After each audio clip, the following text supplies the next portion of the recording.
My initial thought for this video was that I could show you the space where I'm living, but tragically it still kind of looks a lot like this. It's actually messier. Next month's video will probably be about my living space, just so I can force myself to, like, tidy it up and, I don't know, make it less sad.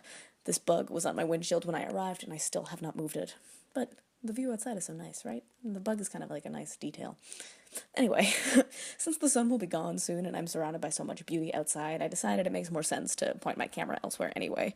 I've watched a lot of beautiful sunsets on my walk home from work and just around campus and around town, so I considered filming that, but since this is a September video, I figured I'd focus on something that's a bit more September specific, which is the salmon. This is Indian River, and when I first saw it, I didn't even realize it was full of salmon. They're so still that they look more like rocks than fish.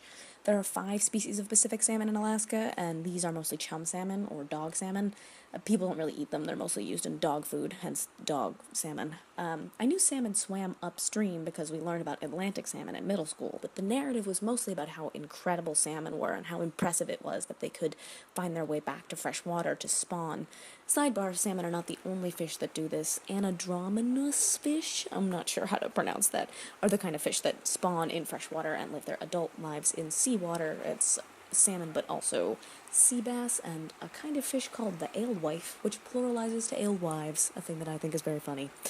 Anyway, the Atlantic salmon will often spawn multiple times before they die, so it's mostly just a story of how incredible they are. The Pacific salmon is another story. They come here once, they spawn, and then they swim in place until they die. That sounds kind of tragic at first, but it's actually kind of incredible.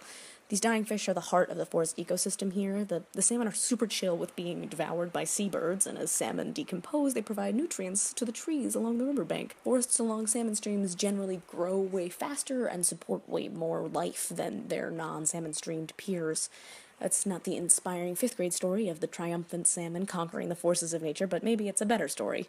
One about the weirdness and randomness of nature, or about how sustaining a system is about more than sustaining an individual. Perhaps our ecosystem would be better off if humans didn't try to memorialize each other and instead just laid down and let birds eat us until we die.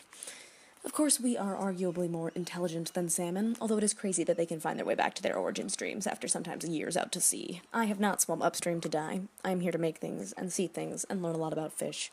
And unlike these dead fish, this is just the beginning for me. I will sit here for an hour or so, and then walk across this man-made bridge and reap all the benefits of prioritizing the individual over the ecosystem without too much guilt.